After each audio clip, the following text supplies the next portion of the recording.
Mind take. और आज मैं आपके सामने जो बुक पढ़ने जा रहा हूँ उस किताब का नाम है सोच क्या है।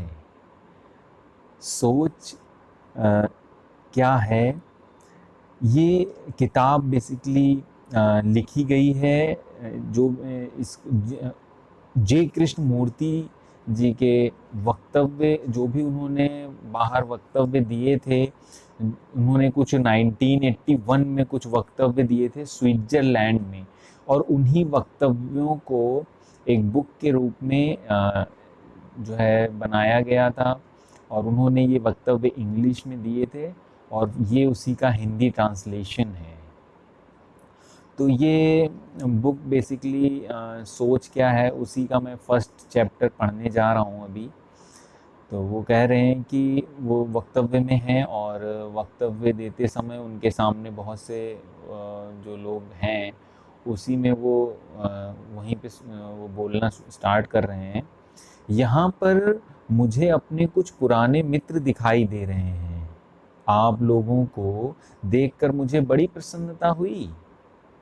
यहाँ हम कुछ मिलाकर साथ वार्तालाप करने वाले हैं, इसीलिए मैं जो कुछ कहने जा रहा हूँ उसका बड़ी सावधानी से जीवन के हर पहलू पर ध्यान देते हुए अध्ययन करना मुनासिब होगा। आप में से जो लोग इस वक्ता की बात पहले सुन चुके हैं उनसे मेरा अनुरोध है कि वे कुछ धीरज रखें, और यदि वक्ता किसी बात को दोहराए तो बर्दाश्त कर लें। पुनरुक्ति का भी अपना कुछ महत्व होता है। बेसिकली वो कह रहे हैं कि यहाँ पर वो कुछ 7 वार्ताएं करेंगे और ये उनकी फर्स्ट वार्ता है, फर्स्ट। तो उसी को हम लोग पढ़ रहे हैं। पूर्वाग्रहों में और आदर्शों, विश्वासों, आस्थाओं में कुछ समानता हुआ करती है। पूर्वाग्रह, आदर्श और ऐसी तमाम बातें मिलजुल कर सोचने, देखने और परखने की हमारी जो क्षमता तथा ऊर्जा को प्रतिबंधित कर देती है, सीमित कर देती है, और इस कारण हम यह पता नहीं कर पाते हैं कि इस संसार में जो फैले विभ्रम, पीड़ा, आतंक, विनाश तथा भयानक हिंसा आदि के पीछे असल मुद्दा क्या है। किसी भी चीज को समझने के लिए केवल सतही घटनाओं को ही नहीं, बल्कि जो कुछ घटित हो रहा है इसकी गहराई तथा तात्पर्य को समझने के लिए भी हमें एक साथ निरीक्षण करना होगा। ऐसा नहीं कि आप एक ढंग से देखें या वक्ता किसी और ढंग से, बल्कि एक ही चीज का हम एक साथ निरीक्षण करें। जे कृष्णमूर्ति जी कह रहे हैं कि जो भी वो कह रहे हैं उसका हम एक साथ निरीक्षण करते हुए चलें। यदि हम अपने पूर्वाग्रहों से, अपने विशिष्ट अनुभवों से तथा अपनी विशिष्ट धारणाओं से चिपके रहेंगे तो हमारे निरीक्षण में, हमारी जांच पड़ताल में बाधा उत्पन्न होगी। मतलब वो कह रहे हैं जो हमारे पूर्वाग्रह हैं, मतलब जो पहले से हमने जाना हुआ है, जो हम जानते हैं, जो हमारे विशिष्ट अनुभव हैं, और जो भी हमारी विशिष्ट धारणाएं हैं जिनमें हम चिपके हुए हैं, या कहिए कि जिनसे हम बंधे हुए हैं, तो वो हम उन सब के हम निरीक्षण में, हमारी जांच पड़ताल में बाधा उत्पन्न होगी। वो कह रहे हैं कि उन सबको अलग हटा दीजिए अपने माइंड से। एक साथ मिलकर सोचना इसलिए आवश्यक हो जाता है कि जिस संसार का हमें सामना करना है वह बहुत द्रुत गति से विघटित तथा भ्रष्ट होता जा रहा है। वह ऐसा संसार है जिसमें नीति नाम की कोई चीज नहीं, जहाँ कुछ भी पावन नहीं रह गया है, जहाँ कोई किसी का सम्मान नहीं करता।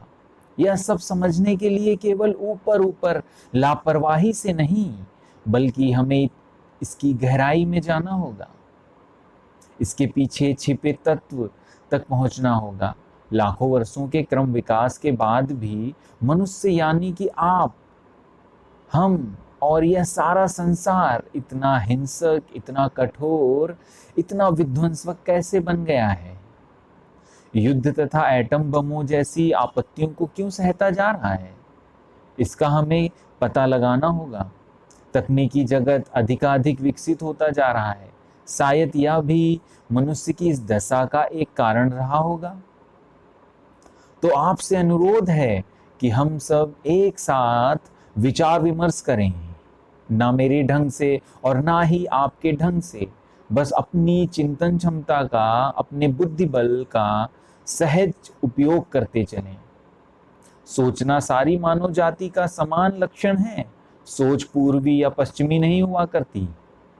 कोई चाहे एकदम दीनहीन हो या समृद्ध समाज में रहने वाला अत्यंत परिष्कृत व्यक्ति, सभी में चिंतन की समान क्षमता होती है। कोई शल्य चिकित्सक हो या बढ़ई हो या किसान हो या फिर महान कवि, हम सभी में सोच विचार समान रूप से विद्यमान है।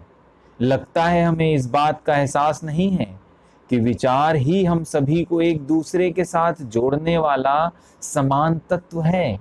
जो हमारे थॉट्स हैं, जो हमारे माइंड में आने वाले थॉट्स हैं, वो कह रहे हैं कि वही इन सभी चीज़ों से जोड़ने वाला एक बहुत ही मतलब सिमिलर तत्व है, मतलब एक बहुत ही जो है समान तत्व है। आप अपनी क्षमता के अनुसार, अपनी ऊर्जा के अनुसार, अपने अनुभव तथा ज्ञान के अनुसार सोच विचार करते हैं। इसी तरह कोई दूसरा व्यक्ति अपनी अनुभूति तथा संस्कार के अनुसार किसी और ढंग से विचार करता है। सभी अपना अपना अलग अलग विचार करते हैं, क्यों? क्योंकि उनके बैकग्राउंड में जो कुछ जाना हुआ है, वो कह रहे हैं वही चीज़ों से हम विचार, मतलब हमारा माइंड ये थॉट्स देता है, ये माइंड ऐसे थॉट्स बना पाता है। तथापि हम सभी समान रूप से इस विचार के जाल में फंसे हुए हैं। यह एक सच्चाई है, एक निर्विवाद तथा वास्तविक सच्चाई। मैं फिर से इसको दोहराना चाहता हूं। तथापि हम सभी समान रूप से विचार के जाल में फंसे हुए हैं। यह एक सच्चाई है, एक निर्विवाद तथा वास्तविक सच्चाई।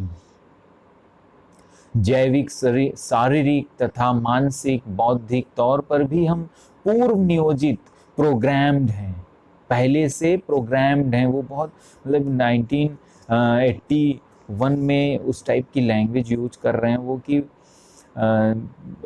उस टाइम पे जैसे कंप्यूटर और वो बहुत ही अपने स्टार्टिंग स्टेज पर था, और उस टाइम पे भी वो मतलब हमें बिल्कुल प्रोग्राम्ड बता रहे हैं। जैसे हम एक मोबाइल में हर चीज़ प्रोग्राम्ड होता है, ऐप्स होते हैं, उसी के अकॉर्डिंग वो चलता है, वो उसी के काम आता है।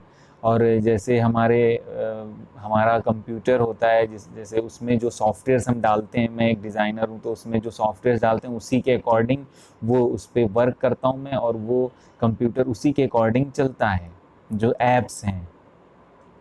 तो वो कह रहे हैं कि जैविक, शारीरिक तथा मानसिक, बौद्धिक तौर पर भी हम पूर्व नियोजित, प्रोग्राम्ड हैं। किसी कंप्यूटर की तरह हमारा भी पूर्व नियोजन किया गया है। इस बात की हमें जानकारी होनी चाहिए कि सारे, मतलब वो कह रहे हैं कि सारे ऐप्स जो हैं वो पहले से पूर्व नियोजित हैं हमारे अंदर, और कंप्यूटर का पूर्व नियोजन विशेषज्ञ अपने मनचाहे परिणाम प्राप्त करने के लिए करते हैं। वो कह रहे कंप्यूटरों का जो भी मतलब हम यूज करते हैं अपने मनचाहे परिणाम प्राप्त करने के लिए करते हैं, और विचार के मामले में ये कंप्यूटर मनुष्य से कहीं आगे निकल जाने वाले हैं।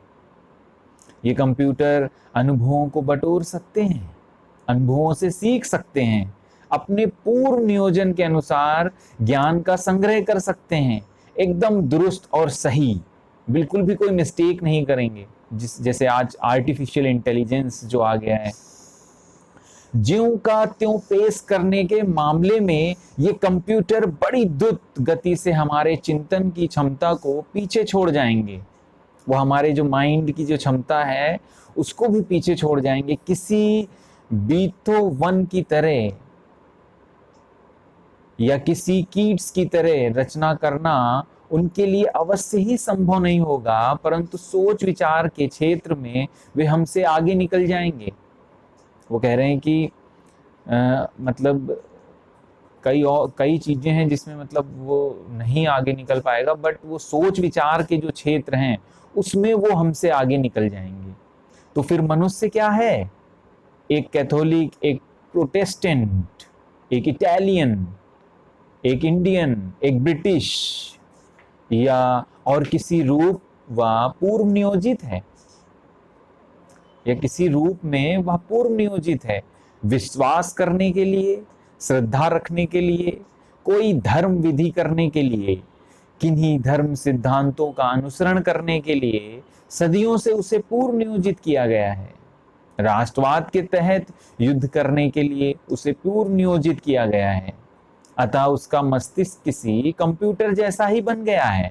दोनों में अंतर बस इतना ही है कि मानव मस्तिष्क की चिंतन शक्ति सीमित होने के कारण कंप्यूटर की तुलना में वह उतना समर्थ नहीं है। यद्यपि कंप्यूटर भी सीमित ही होता है, पर वह मनुष्य की अपेक्षा कहीं अधिक द्रुत गति से सोच सकता है और उससे बहुत आगे निकल जा सकता है। उसमें नई नई एडवांस टेक्नोलॉजी आ रही है, मतलब नए नए ऐप्स आ रहे हैं, और उसके अलावा हर दिन एक कंप्यूटर, उसकी प्रोग्रामिंग, उसका डेटा, उसका माइंड को चेंज किया जा रहा है।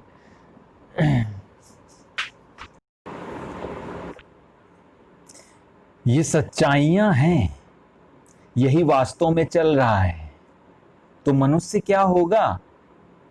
फिर मनुष्य की क्या पहचान रही? रोबोट और कंप्यूटर यदि मनुष्य के लिए संभव लगभग सभी काम करने लगेंगे, तो फिर आने वाले मानव समाज की क्या स्थिति होगी? जब रोबोट और कंप्यूटर कारें बनाने लगेंगे और शायद मनुष्य से बेहतर, तब एक सामाजिक हस्ती के रूप में मनुष्य का क्या होगा? ये और ऐसी कई समस्याएं हमारे सामने खड़ी हैं। अब और अधिक देर तक आप ईसाइयों की तरह, हिंदुओं की तरह, या बौद्धों की तरह, या मुस्लिमों की तरह नहीं सोच सकते। हम एक भयानक संकट का सामना कर रहे हैं। इस संकट का निवारण करना राजनेताओं के बस की बात नहीं, क्योंकि वे सभी किसी विशिष्ट ढंग से चिंतन करने के लिए पूर्व नियोजित हैं। वैज्ञानिक लोग भी इस संकट का सामना नहीं कर पाएंगे, और ना ही वाणिज्य का विश्व इस मामले में कुछ कर सकेगा। यह मोड़ या बोध जनित निर्णय या चुनौती ना राजनीति के बस की बात है, ना धर्म के, और ना ही विज्ञान जगत के। यह हमारी मानव चेतना से जुड़ी है। जिस मानव चेतना ने हमें यहाँ तक पहुँचाया है, जो मतलब मानव चेतना, जो कॉन्शियसनेस, जो हमारी कॉन्शियसनेस है तक पहुँचाया, उसे समझना आवश्यक है। इस मामले में हमें अत्यंत गंभीर होना होगा, क्योंकि हम इस संसार में एक बहुत ही खतरनाक स्थिति का सामना कर रहे हैं। विश्व भर में एटम बमों की भरमार होती जा रही है, और कोई भी सिरफिरा कभी भी विध्वंस का बटन दबा सकता है। हमें इन सब का भान होना चाहिए, ये पता होना चाहिए हमें बहुत बहुत गंभीर होना होगा। छिचोरेपन से, लापरवाही से काम नहीं चलेगा। हमें वास्तव में जिम्मेदारी के साथ मनुष्य के इस बर्ताव को परखना होगा अपने ही भीतर, और यह भी समझना होगा कि किस तरह मानवीय चिंतन ने हम सबको इस मुकाम पर ला खड़ा किया है। हमारे बाहर तथा भीतर जो कुछ घटित हो रहा है, उसे समझने के लिए हम सबको मिलजुल कर बड़ी सावधानी के साथ, कुछ हिचकिचाहट के साथ, गहन अवलोकन के साथ उस सब की गहराई में प्रवेश करना होगा। आंतरिक मानसिक क्रियाशीलता हमेशा बाहरी क्रियाकलाप पर हावी हो जाती है। बाहरी तौर पर चाहे जितने कानून, दंड, विधान और निर्णय आप लिए रहें, वे सब हमारी मनोगत इच्छाओं के कारण, हमारे भयों के कारण, हमारी चिंताओं के कारण, हमारी सुरक्षा की लालसा के कारण चकनाचूर हो जाते हैं।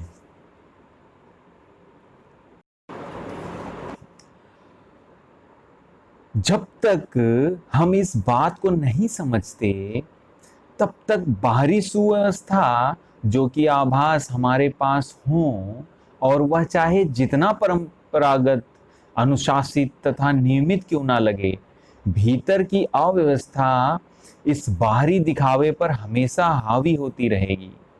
हमारे यहाँ बड़ी सतर्कता के साथ बनाई गई संस्थाएं, राजनीति, धार्मिक, आर्थिक संस्थाएं भले ही हों, फिर भी उनकी अच्छी से अच्छी बनावट के बावजूद यदि हमारे भीतरी चेतना पूर्ण रूप से सुव्यवस्थित ना हो, तो भीतर की अव्यवस्था बाहर की दिखावटी अव्यवस्था पर हावी हो जाएगी।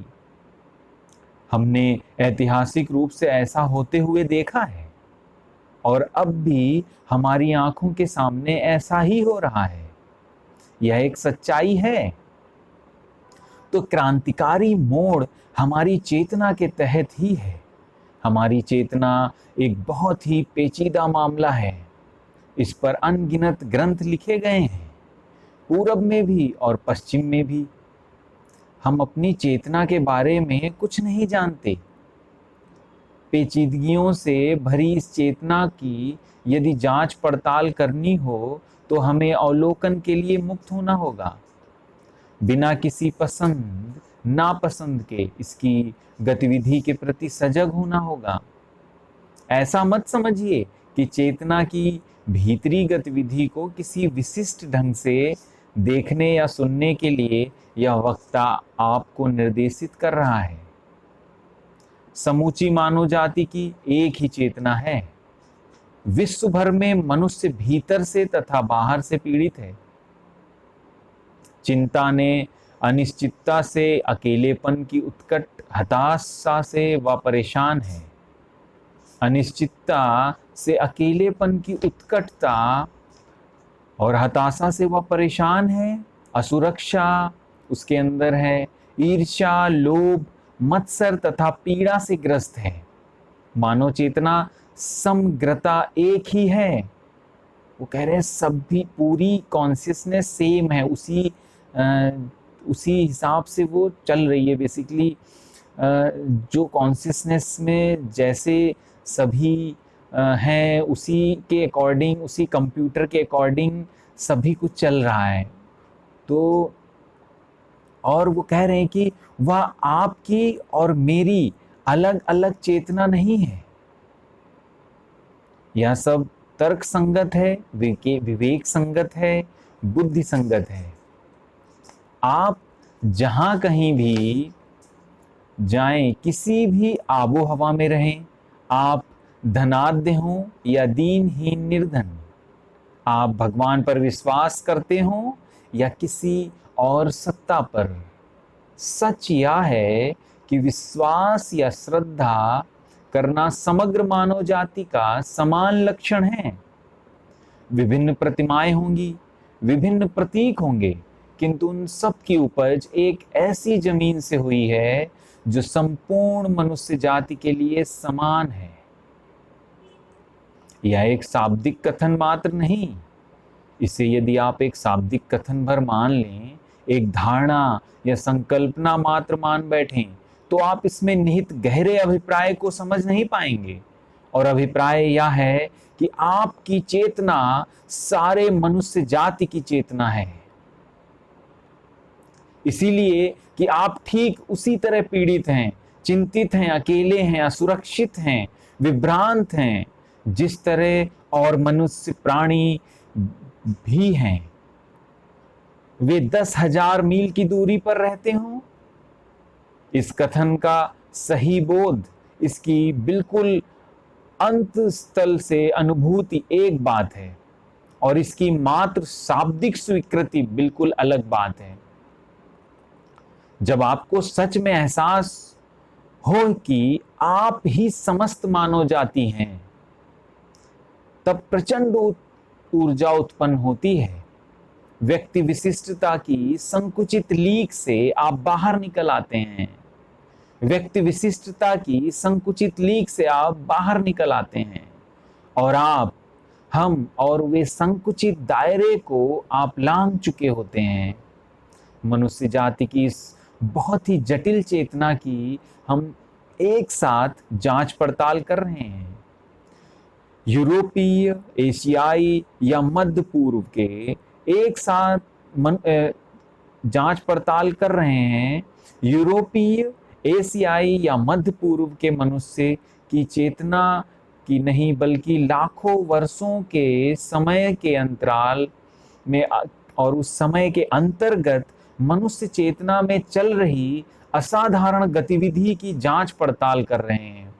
जो बेसिकली जो मनुष्य चेतना जो है, जो हमारी कॉन्शियसनेस है और जो हमारे थॉट्स हैं, जो हमारी रोजमर्रा की लाइफ है, उसी चेतना की बात वो कर रहे हैं। और वो किस अकॉर्डिंग चल रही, वो कहाँ कहाँ कैसे चल रही है, उसी की जांच पड़ताल वो कह रहे हैं हम कर रहे हैं। कोई अलग चीज की जांच पड़ताल नहीं कर रहे हैं। इस वक्ता की कही बात को स्वीकार मत कर लीजिए। यदि आप इस तरह स्वीकार कर लेते हैं तो उसका कोई अर्थ नहीं। आप इस बात को मान लेते हैं तो इसका कोई अर्थ नहीं रहेगा। यदि आप संदेह करना शुरू नहीं करेंगे, अभी शंका उठाना शुरू नहीं करेंगे और उसका अन्वेषण के लिए अविश्वासी नहीं बनेंगे, उन चीजों पे विश्वास नहीं करना है। मतलब वो कह रहे हैं जो उन चीजों पे विश्वास नहीं करेंगे, जब हम अविश्वास जताएंगे, यदि आप अपने विशिष्ट विश्वास से, निष्ठा से, अनुभव से या संग्रहित ज्ञान से चिपके रहेंगे, तो इस जांच पड़ताल के एक निरर्थक क्षुद्रता के स्तर पर ला छोड़ेंगे। उसका कोई रिजल्ट नहीं निकलने वाला है। और यदि आप करते हैं ऐसा यदि आप करते हैं तो फिर मनुष्य के सम्मुख खड़ी इस जबरदस्त समस्या का सामना आप नहीं कर पाएंगे। हमें यह देखना है कि हमारी जो वास्तविक चेतना का स्वरूप क्या है। विचार तथा विचार द्वारा जुटाई सारी बातें हमारी चेतना का हिस्सा हैं। हमारी संस्कृति, हमारी सौंदर्य परक मूल्य, हमारे आर्थिक दबाव, हमारी राष्ट्रीय विरासत, ये सारी बातें उसी चेतना का हिस्सा हैं। आप यदि कोई शल्य चिकित्सक हैं या कोई कास्ट कर्मी हैं या एक आप डिजाइनर हैं, एक सॉफ्टवेयर इंजीनियर हैं, उससे कोई फर्क नहीं पड़ता। ये किसी व्यवसाय विशेष में प्रावीण्य प्राप्त कर लेते हैं तो उस समूह की चेतना आपकी चेतना का हिस्सा बन जाती है। उस समूह की चेतना मतलब वहां पर जो कॉन्शियसनेस में जो थॉट्स जिस टाइप से वो चल रहा है, वो हम बन जाते हैं, वो हम बन जाते हैं, वही हम बन जाते हैं। वो कह रहे हैं किसी विशिष्ट परंपरा तथा धार्मिक संस्कृति वाले विशिष्ट देश में यदि आप रहते हैं तो वह विशिष्ट सामूहिक चेतना आपकी अपनी चेतना का हिस्सा बन जाती है। ये सच्चाइयां हैं। आप बढ़ई हैं तो आपके पास कुछ कौशल्य होने चाहिए। आपको लकड़ी की ठीक ठाक परख होनी चाहिए। कास्ट कर्म में प्रयुक्त होने वाले उपकरणों की जानकारी होनी चाहिए। इस प्रकार क्रमशः आप कास्ट कर्म में प्रवीण समूह के सदस्य बन जाते हैं। उस समूह की अपनी एक विशिष्ट चेतना होती है और वह चेतना आपकी चेतना का हिस्सा बन जाती है। उनकी भी एक विशिष्ट सामूहिक चेतना होती है। ठीक उस प्रकार जैसे प्रत्येक जंतु वर्ग की अपनी विशिष्ट सामूहिक चेतना होती है। यदि आप कोई गृहिणी हैं तो आपकी एक विशिष्ट सामूहिक चेतना होगी, गृहिणी चेतना, और इस सामूहिक चेतना में सारी गृहिणियां साझेदार होंगी। सारे विश्व में आज उन्मुक्त जीवन शैली फैल रही है। उसका आरंभ सुदूर पश्चिम में हुआ और फिर धीरे धीरे सारे विश्व में फैल गई। वह भी सामूहिक चेतना का आंदोलन है। इसके अभिप्राय को समझिए। आप स्वयं इसकी जांच पड़ताल कीजिए और देखिए इसमें क्या अंतर्निहित है, इसके भीतर क्या है। हमारी चेतना में, उसकी गहराई में हमारे भय की समाविष्ट हैं, उसकी वो पूरी तरह बैठा हुआ है। पीढ़ी दर पीढ़ी मनुष्य भय के साथ जीता रहा है, सुख भोग के साथ, ईर्ष्या के साथ, अकेलेपन की पीड़ा के साथ, उदासी के साथ, विभ्रम के साथ वह जीता रहा है। गहरी वेदना के साथ वह जीता आया है, उस भावना के साथ जीता आया है जिसे वह प्रेम कहता है, और सदा विद्वान मनुष्य के भय के साथ भी यह सब उसकी चेतना में है, और वह चेतना सभी मनुष्य प्राणियों की समान चेतना है। इसके अभिप्राय को अनुभव कीजिए। इसका अभिप्राय यह है कि आप एक पृथक व्यक्ति विशेष नहीं हैं। इस बात को स्वीकार करना बहुत कठिन है, क्योंकि अपने को पृथक व्यक्ति विशेष मानने के लिए हम किसी कंप्यूटर की भांति पूर्व नियोजित हैं। मतलब वैसा ही हम अपने आप को मानने के लिए पूरी तरीके से वही जो मतलब स्टार्टिंग में कृष्णमूर्ति जी बता रहे थे, जो कंप्यूटर से नियोजित, उसी तरीके से हम अपने आप को अलग अलग तरीके से हम मानते हैं, अलग अलग तरीके से हम अपने आप को देखते हैं, वही हम अपने आप को मानते हैं या वही होते बन जाते हैं हम। और वो आगे कह रहे हैं, धार्मिक तौर पर हमें यह मानने के लिए नियोजित किया गया है कि हमारी आत्मा दूसरे मनुष्यों की आत्माओं से अलग है। पूर्व नियोजित होने के कारण हमारा मस्तिष्क सदी दर सदी एक ही ढर्रे में कार्य करता आया है। यदि हम उसकी चेतना की प्रकृति को समझ लेते हैं तो फिर इस दुखग्रस्त मैं का सारा व्यक्तिगत प्रयास एक वैश्विक अर्थवत्ता ग्रहण कर लेता है।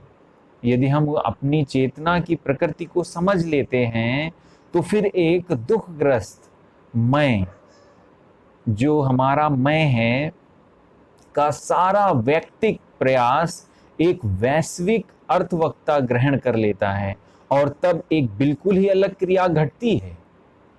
हम इसी संकट के घेरे में हैं, हम पूर्व नियोजित हैं। हाँ, कभी कभी हम कुछ सीख भी लेते हैं, कभी कभी कुछ अंतर्दृष्टि भी पा लेते हैं, पर अधिकतर हमारा मस्तिष्क बार बार अपने को दोहराता रहता है। इसकी सच्चाई का अवलोकन कीजिए।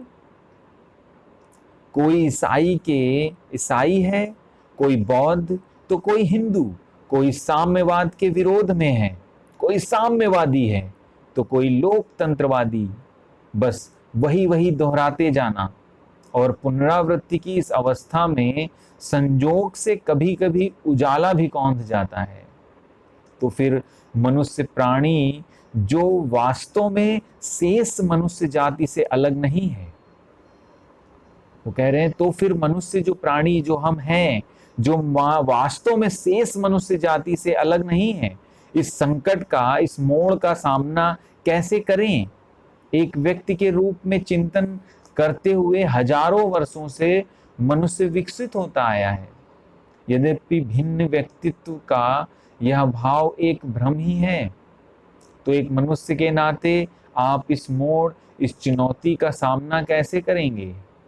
यह कैसे हो पाएगा कि जो वास्तव में है उसे आप समझें और इसी बोध के तहत पूर्णता भिन्न दिशा में गति करें। हम सब मिलकर यह मालूम करें कि देखने से, विचार की वास्तविकता को देखने से हमारा क्या अभिप्राय है। आप सभी विचार करते हैं, और सभी यही कारण है कि आप यहाँ आए हैं। आप सभी सोचते विचारते हैं, और आपकी यह सोच शब्दों के किसी इशारे के, किसी चितवन के, किसी शारीरिक गतिविधि के माध्यम से अभिव्यक्त होती है। शब्द हम में से हरेक के लिए आम फहम है, इसीलिए शब्दों के माध्यम से जो कुछ कहा जा रहा है उसका तात्पर्य हम जान लेते हैं, पर विचार मनुष्य जाति का समान लक्षण है। यदि आप इस बात का खुद पता लगा पाएं तो यह बहुत ही असाधारण बात होगी, क्योंकि तब आपको पता चलेगा कि विचार कभी आपका नहीं होता, वह बस विचार होता है। हर चीज उसके वास्तविक रूप में कैसे देखी जाए यह हमें सीखना होगा। जिस तरह देखने के लिए आपको पूर्व नियोजित किया गया है, वैसे ही देखने से काम नहीं चलेगा। दोनों में कितना अंतर है देखिए। क्या आपने सारे पूर्व नियोजन से मुक्त होकर देखना हमारे लिए संभव है? मान लीजिए हम एक पूर्व नियोजित चीज पकड़ ली हमने कि ये चीजें हैं, ये मैं हूँ, ये मैं बन गया हूँ, और ये चीज मैं सोचता हूँ, ये मैं अपने आप को मानता हूँ। तो वो कह रहे हैं कि हम इसी तरीके से जो सारे हमारे भीतर हैं, हम उनको एक एक करके उन सारे मैं को देख सकते हैं, अपने विचारों को देख सकते हैं, जो हमने पास्ट की धारणाएं और अपने विचारों में बना रखी हैं।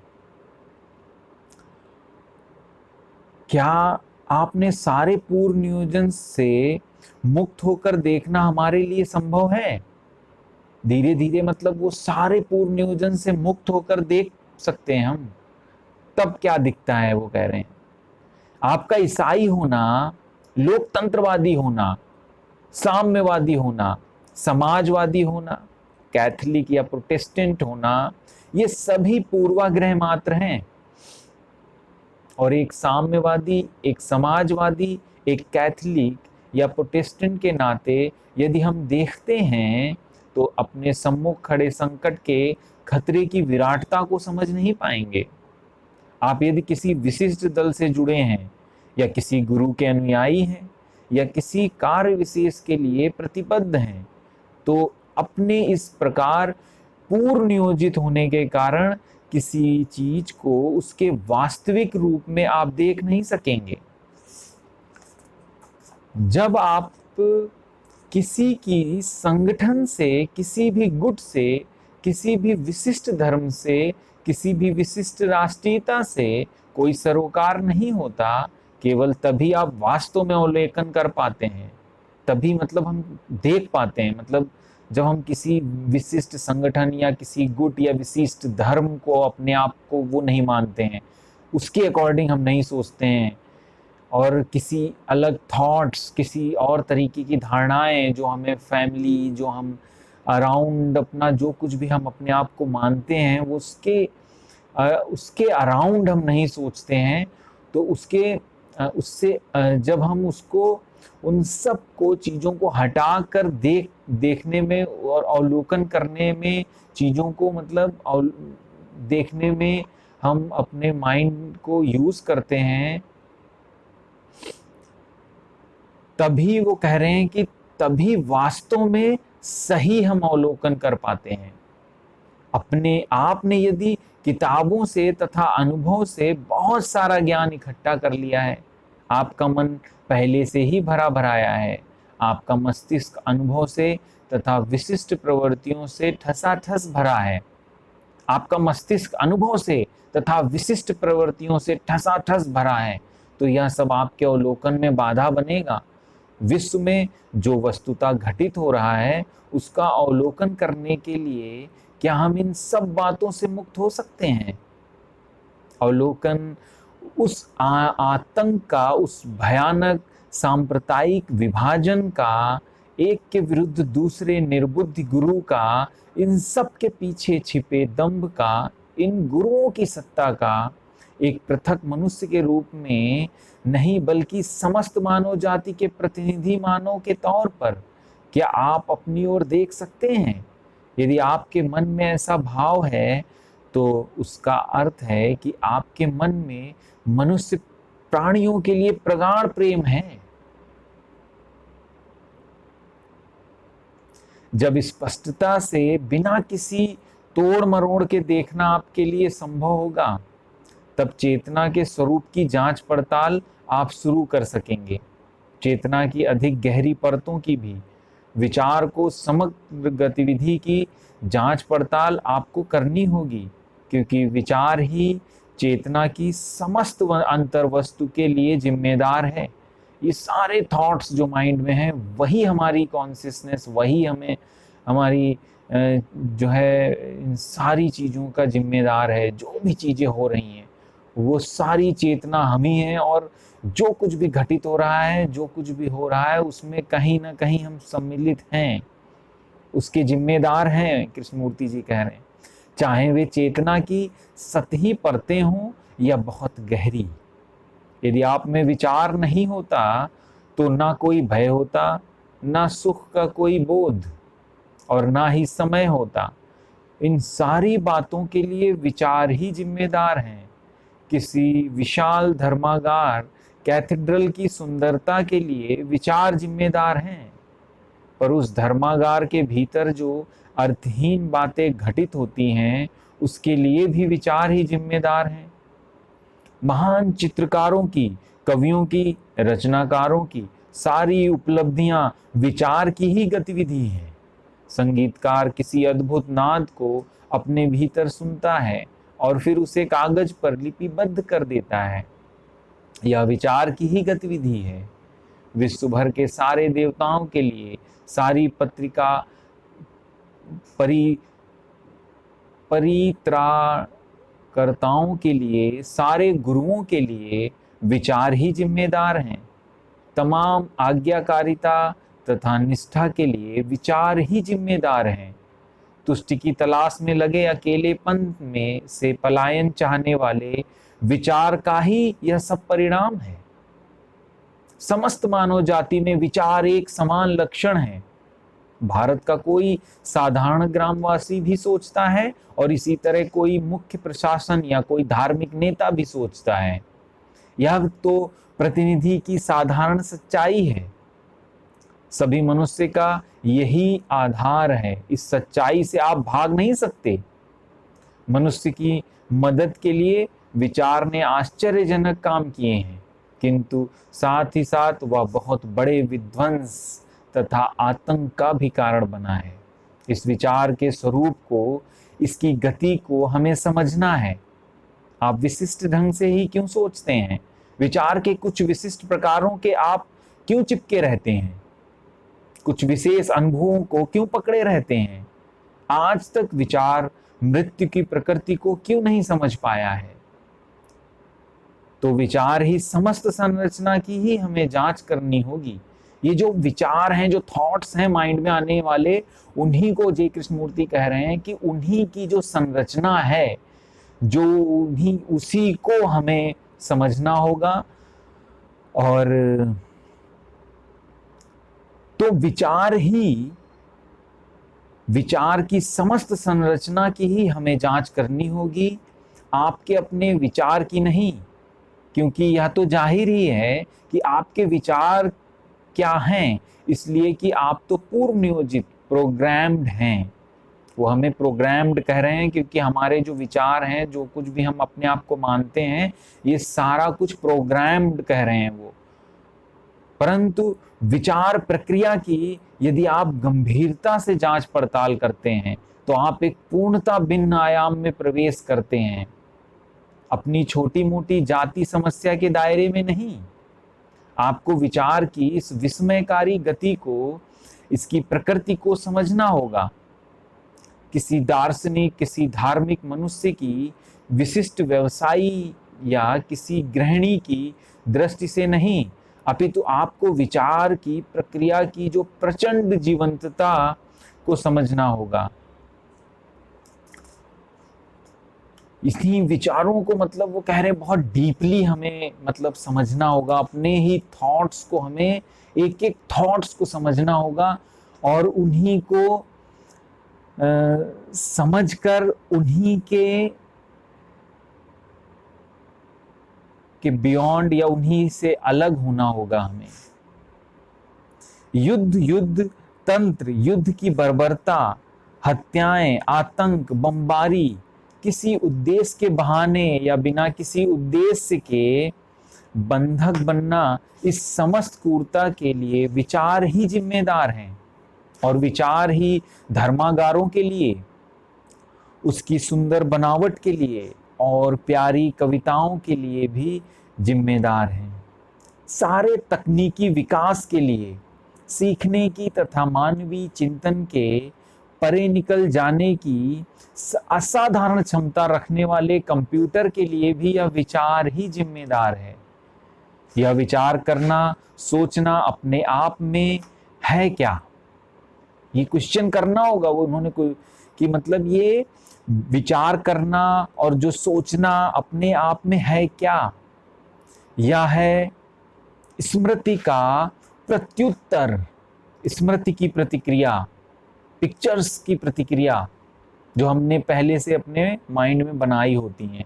यदि आपके पास स्मृति नहीं होती तो आप विचार नहीं कर पाते। वो कह रहे हैं अगर कोई भी स्मृति आपके माइंड में नहीं होती है तो आप विचार नहीं कर पाते। स्मृति मस्तिष्क में जानकारी के रूप में संचित होती है। जो भी स्मृति है मस्तिष्क में जानकारी के रूप में संचित होती है और जानकारी अनुभव का परिणाम होती है। यही है हमारे मस्तिष्क के कार्य करने का ढंग। वो कह रहे कि यही हमारे जो पूरा माइंड है उसके कार्य करने का ढंग है। जो माइंड की टेक्नोलॉजी है वो यही है। यह विचार करना, सोचना अपने आप में है क्या? तो उसको उन्होंने क्या समझाया, मैं फिर से इस चीज को रिपीट कर रहा हूं। यह है स्मृति का प्रत्युत्तर, स्मृति की प्रतिक्रिया। जो भी मतलब थॉट्स हैं उसी की प्रतिक्रिया है थॉट्स देना। मतलब जो हमारी स्मृतियां हैं उसी से वो थॉट्स खटखट खटखट बनते हैं। और यदि आपके पास स्मृति नहीं होती तो आप विचार नहीं कर पाते, कह रहे हैं। अनुभव का परिणाम होती है। यदि है हमारे मस्तिष्क के कार्य करने का ढंग। पहले अनुभव व अनुभव संभवतः मनुष्य के आरंभ से चला आ रहा है जो हमें विरासत में मिला है। उस अनुभव से जानकारी आती है, वह जानकारी मस्तिष्क में संग्रहित होती है। उस जानकारी से स्मृति और स्मृति से विचार का आगमन होता है। विचार के कारण आप कर्म में प्रवृत्त होते हैं। कर्म से आप और अधिक सीखते हैं। यह चक्र चलता रहता है। अनुभव, जानकारी, स्मृति, विचार, कर्म, अनुभव, जानकारी, विचार, स्मृति, चक्र, कर्म, कर्म चक्र तथा कर्म से और सीखना और फिर इसी चक्र का आवर्तन। हम इसी प्रकार पूर्व नियोजित हैं। मतलब इस सब चीजों के पूर्व नियोजित हैं, उसके बाहर नहीं है। हम उसी में पूर्व नियोजित हो जाते हैं, उसी में उसी की गुलाम बन जाते हैं हम। जो सारी हमारी विचार हैं उसी से ही वो प्रतिक्रियाएं बनती हैं। और जो विचार हैं वो सारी हमारी इमेजेस से हैं, जो हमारे अराउंड जो हमने देखा है, सुना है, सीखा है, जो समाज से और धर्म से और इस दुनिया से, उसी के अराउंड थॉट्स आते हैं। वही चीज तो वो कह रहे हैं कि और फिर इसी चक्र का आवर्तन, हम इसी प्रकार पूर्व नियोजित हैं। मतलब इसी प्रकार हम अपने विचार के गुलाम हैं। हमेशा हम यही कर रहे हैं। अतीत में भीगे गए दुख की स्मृति दुख के कारण से बचने के लिए हमें प्रवृत्त करती है। मतलब हमारा जो माइंड है वो बिल्कुल कंप्यूटर की तरह उन्हीं सारी चीज़ों की चीज़ें हैं ऑलरेडी माइंड में। वो सारी जो है सॉफ्टवेयर को जो है उनको कोडिंग डाल दी गई है और उन्हीं कोडिंग्स के अकॉर्डिंग अब ये माइंड काम कर रहा है जैसे कंप्यूटर काम कर रहा है। और वो कह रहे हैं उसी के अकॉर्डिंग हमारे माइंड में आगे भी वो कह रहे हैं कि उसी प्रकार पूर्व नियोजित हैं हम। उसी प्रकार हमेशा हम यही कर रहे हैं। अतीत में भोगे गए दुख की स्मृति और दुख के कारण से बचने के लिए हमें प्रवृत्त करती है ताकि भविष्य में दुख से बच सकें। यही अनुभव फिर जानकारी का रूप धारण कर लेता है और फिर वही पुनरावर्तन, काम सुख और फिर वही पुनरावृत्ति। यही है विचार की गति। मजे की बात देखिए, विचार कैसे यंत्रवत कार्य करता है, एकदम कंप्यूटर की तरह कार्य करता है। ये देखने की बात है कि मतलब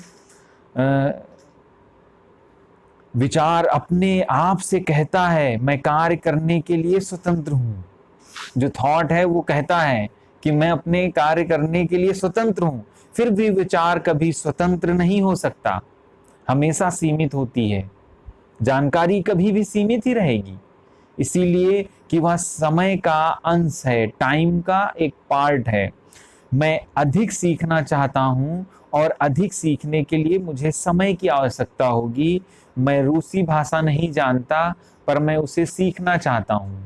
हो सकता है इसके लिए मुझे 6 महीने लगें या 1 साल भी लग जाए या फिर पूरी उम्र लग जाए रूसी भाषा सीखने में। जानकारी है समय की गतिविधि। समय, ज्ञान, चिंतन और कर्म, इस चक्र में ही हम जीते हैं। विचार सीमित होता है और परिणाम स्वरूप विचार से उत्पन्न हर एक कर्म भी सीमित ही होगा, और यह सीमितता अवश्य ही द्वंद्व उत्पन्न करेगी, और यह सीमितता अवश्य ही द्वंद्व उत्पन्न करेगी, विभाजन उत्पन्न करेगी। यदि मैं कहूं कि मैं हिंदू हूं, मैं भारतीय हूं, तो मैं सीमित हो जाऊंगा, और वह सीमितता विकृति तो उत्पन्न करेगी ही, बल्कि साथ साथ द्वंद्व भी ले आएगी। क्योंकि फिर दूसरा व्यक्ति कहेगा मैं ईसाई हूं और मैं बुद्ध हूं, बौद्ध हूं, और इस कारण हमारे बीच द्वंद्व उत्पन्न हो जाएगा। जन्म से लेकर मृत्यु तक हमारा जीवन संघर्ष की तरह, द्वंद्वों की तरह श्रृंखला मात्र है, जिससे बचने की कोशिश में हम लगे रहते हैं, और इस कारण और अधिक द्वंद्व उत्पन्न होता रहता है। इस निरंतर अंतहीन द्वंद्व में ही हम जीते हैं और इसी में मर जाते हैं। इस द्वंद्व की जड़ का पता लगाने की कोशिश हम नहीं करते। वह जड़ है विचार, इसीलिए कि विचार सीमित हैं। अब यह मत पूछिए कि फिर विचार को कैसे रोका जाए, मुद्दा वह नहीं है। मुद्दा है विचार की प्रकृति को समझना, उसका अवलोकन करना और उसे देखना और उसे जानना, और उसी को समझने में पूरी एनर्जी लगा देना। उसी माइंड में जो थॉट्स हैं उसी के लिए काम करना। मतलब ये सारा जो उन्होंने पूरा बताया, जिससे कि हमें पता चल गया कि माइंड में जो थॉट्स हैं वो एक कंप्यूटर की तरह नियोजित हैं, वो कार्य कर रहे हैं, और उसी को हमें बहुत लंबे समय तक हो सकता है समझना पड़े।